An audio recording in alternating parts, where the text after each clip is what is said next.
Saviez-vous qu'en plein cœur de Paris se trouve un vestige de l'époque gallo-romaine? Les arènes de Lutèce cachées entre les immeubles du 5e arrondissement sont l'un des rares témoins de la ville antique de Lutèce qui précéda Paris. Hello! Comment vous allez?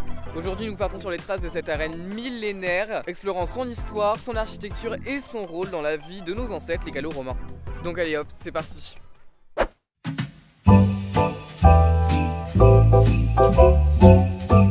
Au 1er siècle après Jésus-Christ, une petite cité de la Gaule romaine, Lutèce, s'étendait sur la gauche de la Seine. Elle abritait ainsi des bâtiments emblématiques de la culture romaine, un forum, des thermes et bien sûr une arène.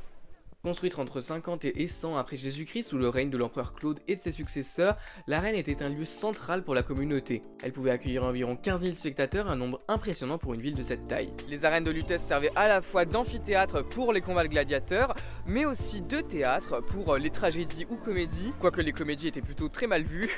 Mais quoi qu'il en soit, elles mêlaient de cette manière sport et culture, deux éléments clés dans la culture romaine.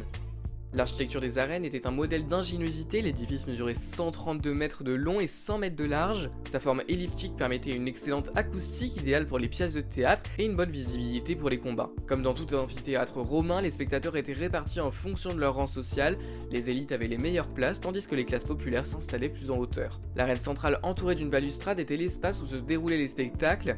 Des niches en pierre toujours visibles servaient probablement à accueillir des statues de dieux ou des ornements dédiés à la gloire de Rome. Avec le déclin de l'Empire romain et les invasions barbares du IVe siècle, Lutèce tombe peu à peu en désuétude. À l'époque médiévale, les arènes sont ensevelies et oubliées et vont servir finalement de carrière pour la reconstruction de la ville. C'est au 19e siècle, en 1869, que les arènes de Lutèce sont redécouvertes par hasard lors de travaux de reconstruction de la rue Monge. À cette époque, Paris est en pleine transformation sous Napoléon III et les grands chantiers révèlent de nombreux vestiges antiques. Victor Hugo, passionné par l'histoire de Paris, s'implique dans la préservation des arènes. Grâce à sa mobilisation et à celle de plusieurs intellectuels, elles échappent à la destruction complète. Aujourd'hui, les arènes de Lutèce sont un lieu de détente et de curiosité. Une partie des gradins et l'arène ont été restaurés, offrant ainsi aux visiteurs un aperçu de la grandeur passée de Lutèce. Bien qu'une grande partie de l'arène ait disparu, notamment les structures supérieures, le site conserve une atmosphère unique. C'est un lieu où passé et présent se rencontrent en plein cœur du quartier latin. Chaque pierre raconte une histoire. En marchant ici, vous marchez littéralement sur les mêmes pierres que des Romains il y a 2000 ans de ça. D'ailleurs moi personnellement ça me fait beaucoup rire de me dire qu'il y a des Romains qui ont habité à Paris.